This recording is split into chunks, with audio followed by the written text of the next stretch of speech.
Colson Whitehead's latest Cool Machine lands as the final act of his Harlem crime trilogy, a sweeping adventure that carries us through 1980s New York, a city buzzing with heists, cultural shifts, and the kind of nostalgia that only time can conjure.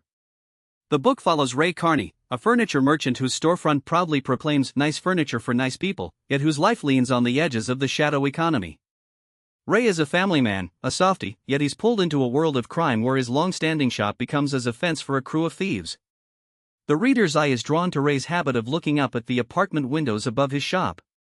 In the text, those looming walls whisper stories of the families that have gathered inside, the people whose lives hinge on the furniture that Tid might have sold. It's essentially a nostalgic motif, a way for Whitehead to share his own reminiscences of standing in the city's rhythm, of feeling the city's pulse like James Baldwin once described, with a sense of bibliophile reverence. Whitehead, who has twice claimed the Pulitzer for The Underground Railroad and The Nickel Boys, has built a career that marries the surreal, the satirical, and the deeply humane, an approach that shines through even in this gritty crime narrative.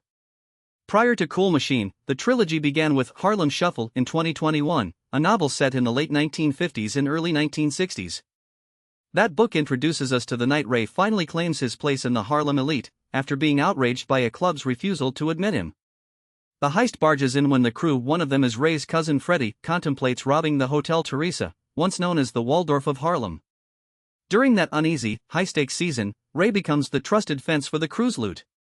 This framework of ruthlessness, balanced against a sense of game about class and identity, recurs, now amplified in the energy of 1980s New York. Whitehead's previous nonfiction work also touches on the riff of cities and people.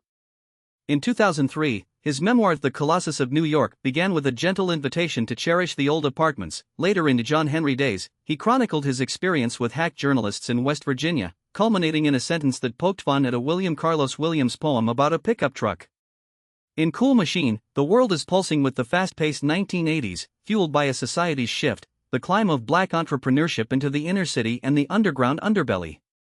Whitehead's pages thrum, weaving the attempts at economic success in a city that is simultaneously giving and taking. His knack for capturing what he calls a great room for my misfits and nonconformists brings the reader weighty yet warm to a world that feels familiar and thrilling. As we turn the final pages, we see Ray Carney and those around him touch the hopes and rooftops of New York, and meet the long-ended end to this charismatic, confounding saga. The novel stands as a testament to Whitehead's gift for turning the gritty reality of a city into an intimate tale for the reader.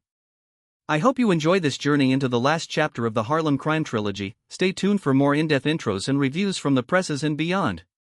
Until next time, keep pondering the stories around you.